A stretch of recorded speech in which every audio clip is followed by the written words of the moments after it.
pontos que estão nela, dando pontos para as peças. Claro, isso é de grande ajuda, principalmente para poder simplificar o nosso raciocínio. A gente dá 9 pontos para a dama, 5 pontos para a torre, 3 para o cavalo, 3 para o bispo, 1 para o peão. Na verdade, o peão ele é a unidade de medida, então a dama vale 9 peões, a torre vale 5 peões, cavalos e bispos valem 3 peões, mas à medida que você vai evoluindo, você vai percebendo que essa avaliação ela é muito rasa, que é necessário algo a mais. E é pensando nisso que a gente desenvolveu essa ideia de dividir a avaliação em 2 grandes grupos. Assim como a gente divide o meio jogo, assim como nós repartimos a abertura em estratégia de abertura e teoria de abertura, os finais também, nós vamos dividir essa parte de avaliação em 2 grandes grupos chamados estática e dinâmica. Quando a gente lembra dessa palavra estática e dessa palavra dinâmica, o que deve vir na sua cabeça é a matéria física, matéria que para muitos é um bicho de 7 cabeças, uma das matérias mais difíceis aí de toda a grade curricular escolar.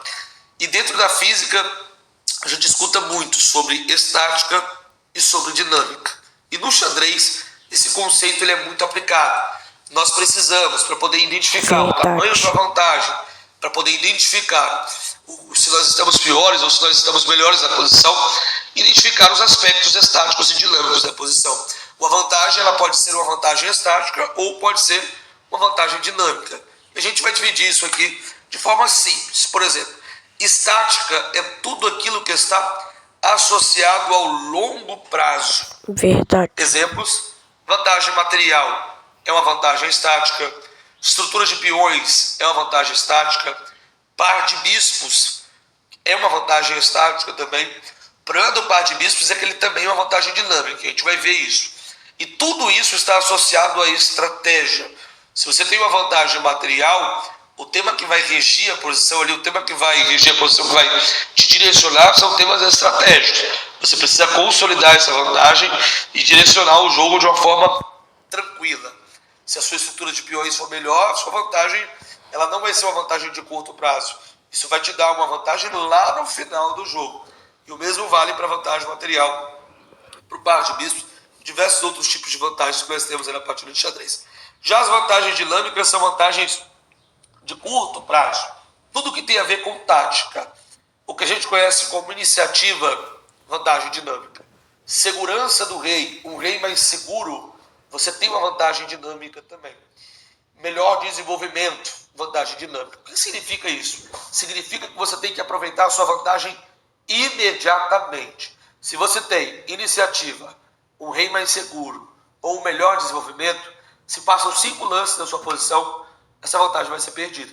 Então você precisa investir muita energia ali na posição, pensar em lances que tendem a te dar temas táticos, porque a tática ela sempre vai aparecer para quem tem vantagens dinâmicas, tá bom? Guarda isso. A tática sempre vai aparecer para quem tem vantagens dinâmicas. Tudo isso vai nos ajudar a avaliar uma posição. Eu devo ponderar na balança das vantagens uma troca de vantagem. Por exemplo, muitas vezes ter um peão a mais é uma vantagem estática. Sempre é, na verdade. Ter um peão a mais é uma vantagem estática. Mas esse peão valer a pena ou não vai depender do seu oponente. Porque capturar esse peão vai te dar uma vantagem estática, porém pode dar uma vantagem dinâmica para ele. Tomando esse peão, ele pode ter um melhor desenvolvimento, ele pode ter um rei mais seguro, ele pode ter iniciativa. E quando você começa a avaliar, entendendo que existem os aspectos estáticos, aspectos dinâmicos, a sua avaliação ela melhora muito, porque você não vai capturar todo o peão. E às vezes você não vai entregar todo o peão para ter melhor desenvolvimento, você vai ver que esse melhor desenvolvimento ele não compensa esse peão a menos. A gente vai entender isso no tabuleiro quando nós formos olhar os gambitos agorinha. Vamos lá. A melhor forma de você entender a diferença entre vantagem estática e vantagem dinâmica, na minha opinião, são com os gambitos. Nos gambitos isso fica bem claro. Por exemplo, observe essa posição onde é jogado o gambito dinamarquês. As brancas jogam E4, pretas jogam E5, dominando o centro de maneira natural. E o branco joga D4, convidando as pretas a capturarem esse peão. A princípio não parece um gambito. Você pode olhar e falar que esse peão está defendido pela dama. As pretas capturam. Porém, se o jogador das brancas jogou essa posição com a ideia de retomar de dama esse peão, ele já jogou errado. Porque desenvolver a dama muito cedo por si só já é ruim. E aqui, além de tudo, as brancas perderão alguns tempos com lances como o cavalo C6 tocando a dama. O branco vai ter que mexer a dama de novo. Então, não é uma boa ideia. O jogador das brancas jogou o peão D4 baseado na ideia de jogar C3, entregando o peão, entregando uma vantagem estática. As pretas capturam. As brancas poderiam tomar de cavalo e o questionamento da posição pode ser: será que as brancas estão inferiores?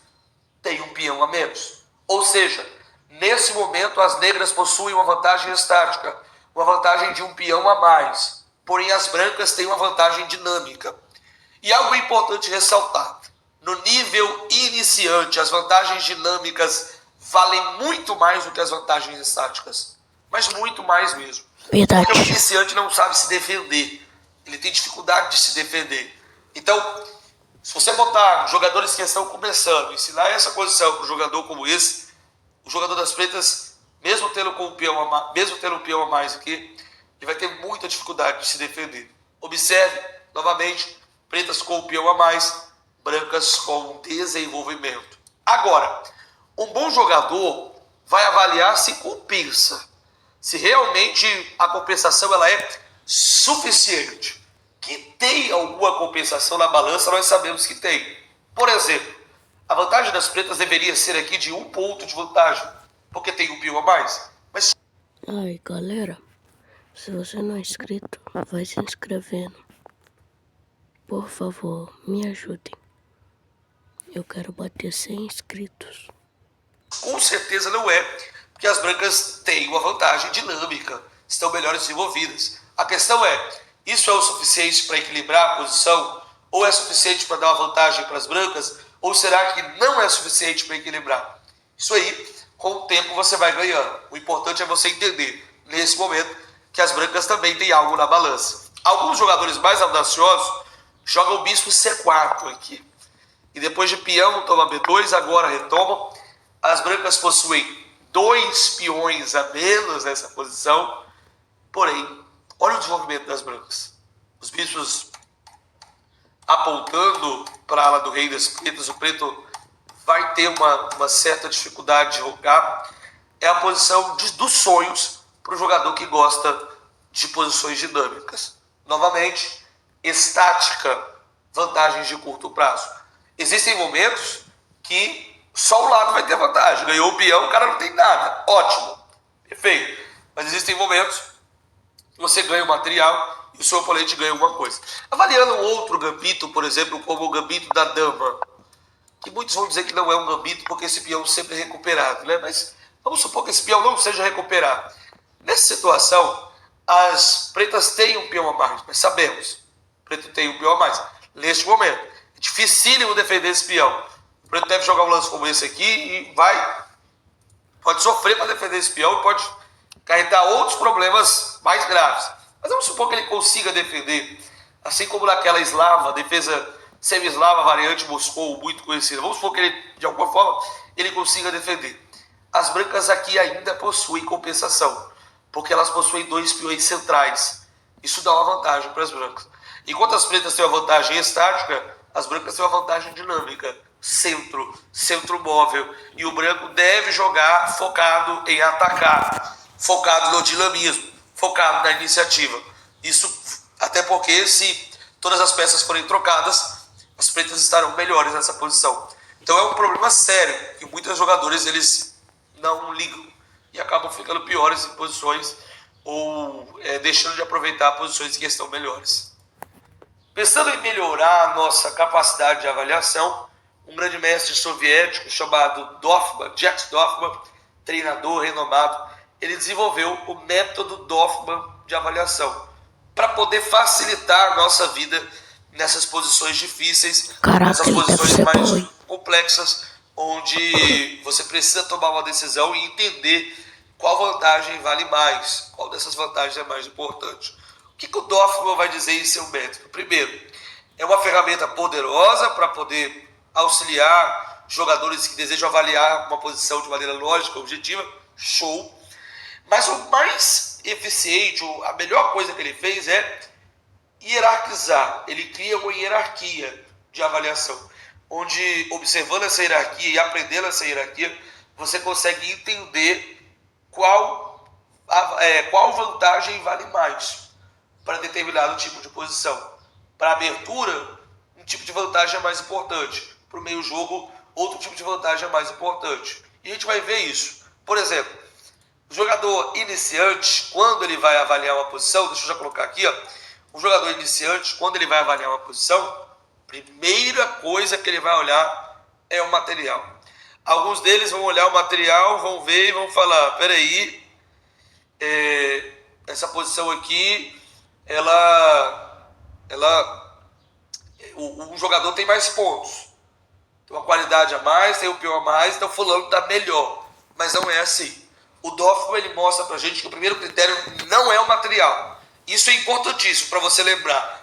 Guarda isso. O primeiro método de avaliação, o primeiro critério para poder avaliar uma posição não é a vantagem material. Qual é o primeiro critério, Thales? Segurança do rei. Deixa eu tirar aqui para você conseguir ver. Opa! Deixa eu tirar aqui para você conseguir. Opa! De novo. Ah, meu aqui. Deus. Aí. Agora vai. O primeiro critério para avaliar uma posição é a segurança do rei. Então, se eu bato o olho uma posição, o jogador forte, experiente, ele não vai olhar primeiramente os pontos. Ele não vai contar primeiramente os pontos.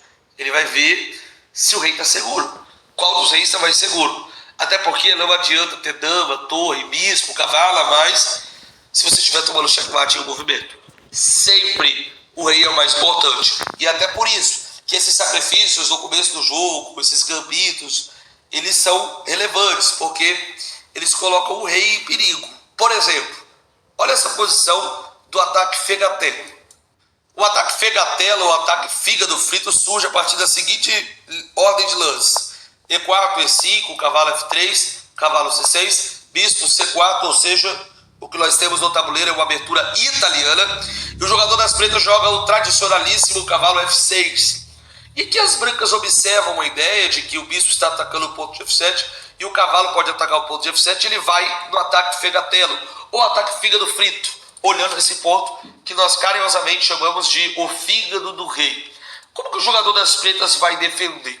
Um jogador despreparado, ele entraria nesse tipo de posição sem entender a complexidade. Essa posição é muito complexa. Só existe uma forma de defender aqui, que é o lance D5. Show. Esse provavelmente o jogador encontraria. Mas a questão é que depois de peão, captura, o lance mais jogado aqui, o lance que um bom jogador jogaria, é o lance cavalo A5. E o questionamento pode ser, Thales, tem o cavalo atacando o peão e tem a dama. Por que não recupera esse peão? Por que não pega de volta esse peão de D5? Por que não recupera esse peão? E a questão é, pode ser recuperado. Mas depois de o cavalo toma D5, as brancas jogam o cavalo por F7. E depois de rei toma. Mesmo as brancas tendo, mesmo as pretas tendo uma peça a mais nesse momento, o rei está inseguro. Segue dama F3, cheque, atacando o cavalo, tem que defender com o rei 6, cavalo C3. E olha a iniciativa que essa posição dá. O jogador das brancas pode jogar roca, pode jogar D4, o rei das pretas nunca mais roca. Então, mesmo tendo a vantagem material, a segurança do rei, que é o principal critério, ele está acima da vantagem material. Ele faz com que essa posição aqui, no mínimo, o preto tem que ter cuidado. E a verdade é que nessa posição as brancas estão ligeiramente melhores, mas só se as pretas jogarem os melhores lances.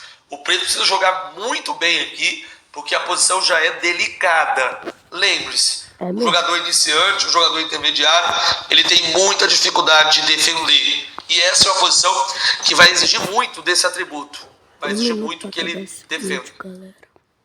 O segundo critério para avaliarmos bem uma posição, aí sim, é o material. Então, depois de olhar a segurança do rei, agora eu olho para o equilíbrio material, para se algum lado tem uma vantagem material para poder entender. Vamos supor, se os dois reis estão em segurança, de um lado tem um cavalo a mais, existe uma grande chance desse cavalo a mais, ele dá uma vantagem grande para o lado que tem esse cavalo a mais.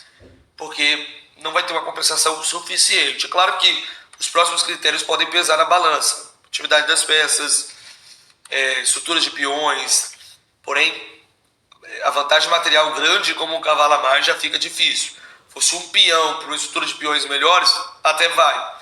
Existem posições em que alguns jogadores sacrificam um peão só para ter uma estrutura melhor, ou para ter uma atividade das peças boas. Muitas partidas temáticas.